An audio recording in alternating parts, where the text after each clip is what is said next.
Alrighty, I think this will be some of the best Panther gameplay I've had in a while. Actually, well, this isn't really a true Panther, this is the Panther prototype. I call it the PP because it sounds stupid. But it's not a stupid tank. I like its good gun elevation, I like its good turret armor. Its front hull armor isn't bad either. It can definitely run away and quickly react to and address threats on the battlefield. And that's really fun. And I don't know if I had Brothers in Arms on this battle. I know I had Controlled Impact mostly done. But see, with Brothers in Arms and Controlled Impact, you can ram better and you can shoot faster, and it's just a great thing. Yeah, this thing likes to lose crew members, unfortunately, because it's got a couple of really annoying spots on the front hull that people just love to take shots at and usually hit. So I want to do pain tolerance and jolt before I do anything really cool like Snapshot and Smooth Ride. But like I said, I respect this tank a lot. It's definitely not my number one favorite, but I mean, unlike the VKP, you can actually run away and try and get a better angle on people. Of course, this doesn't have very good gun depression. Free miss. Ludicrous fail. Like, alright, well, he's probably going to crest the hill. Oh, yeah, hit his track.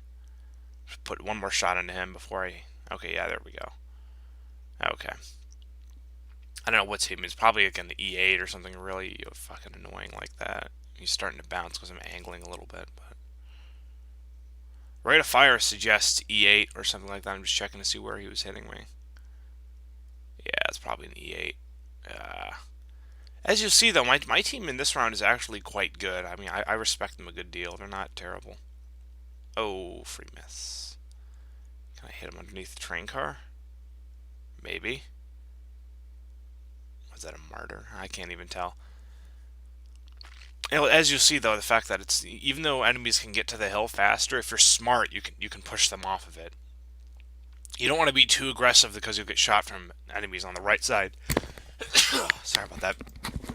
But on the other hand, if you let the enemies stay on the hill, you have problems. They'll boom, put a hole into the E8. And I think he just retreated the wrong way. If he was smart, he would have gone backwards diagonally. So then he would have been able to shoot with his decent gun elevation over the sides of the hill as he retreated. I knew at that point, as soon as he started to retreat improperly, I knew he had a chance. So I'm looking around. I don't usually push the middle, so it took me a little while to figure out where to hit these guys. Like, oh, Cheeto. Can I hit him? No, not yet. Remember, no just means not yet when it comes to the Panther prototype, and a lot of my other favorite tanks. So the only issue with the Panther prototype is that it's a big target, and the sides are really tall, but they're also kind of weak. I mean, yeah, it's got a nice slope there. You see where the reflections are, but the part below that, the inner hull, not well sloped.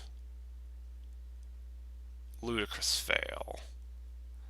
That doesn't really count. Ah, now here's why I like controlled impact. Now watch, I'm going to shoot the M6. I'm going to shoot the M6 again, and I'm going to ram him and take him for a shitload of health.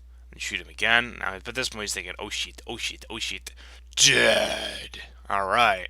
So that's my first legitimate kill. And then I'm thinking, well, there already probably can't be too far from here. Let's find out. Oh, sure enough. Oh, that was a fail. Should have wiggled my stick more. Oh, no, that was just unfortunate. I figured, well, let's just put him out of his misery. And now we have this feller, this guy who first of all, I wasn't sure if he was AFK, but obviously he wasn't after I started shooting him, so I waste a couple shots trying to get a shot. I didn't realize I could just hit him like that, and he's like, huh? Oh, I should probably move. Yeah, you probably should, you big dummy. And then one more, he's done. And now at this point, it's pretty obvious which side's going to win. I had a good little push there. And now we're just going to wait for the... We'll see if the T-3485... He had a really good round as well. He did almost as much damage as I did. I think he did like 1,400 and I did, I think, 1,600. Which, both of which, I think they're more than double the HP for both of these tanks here. So, we'll see. I know he did very well. He was like the equivalent to me on the enemy team. Like, he dished out a good amount of damage. But, unfortunately, the rest of his team just wasn't really able to do very much. So, I'm like, awesome. Captured the base partially, and we killed all their tanks. The best is when you do both. Like, the last tank dies as the base gets captured. It's like, ha, suck it down. Oh, I did even more. I did 18, 19 damage. That's pretty good.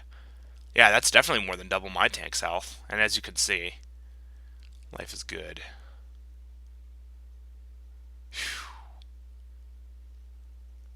A lot of good hits on enemies. A lot of really good hits. Like I said, I don't consider this a 5-man because the two of the kills I got, I didn't do the majority of damage to. But hey, this was still a solid 3-man. So now I'm looking at the T-3485.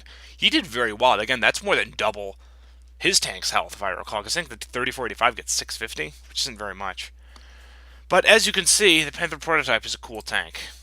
It's got issues, but what tank doesn't? And so it's just a question of how you solve them. I mean, beware of the low gun depression, and the lower front plate is really easily penetrated. It's like maybe 40 millimeters thick, and it's not very well sloped, unlike the upper front plate.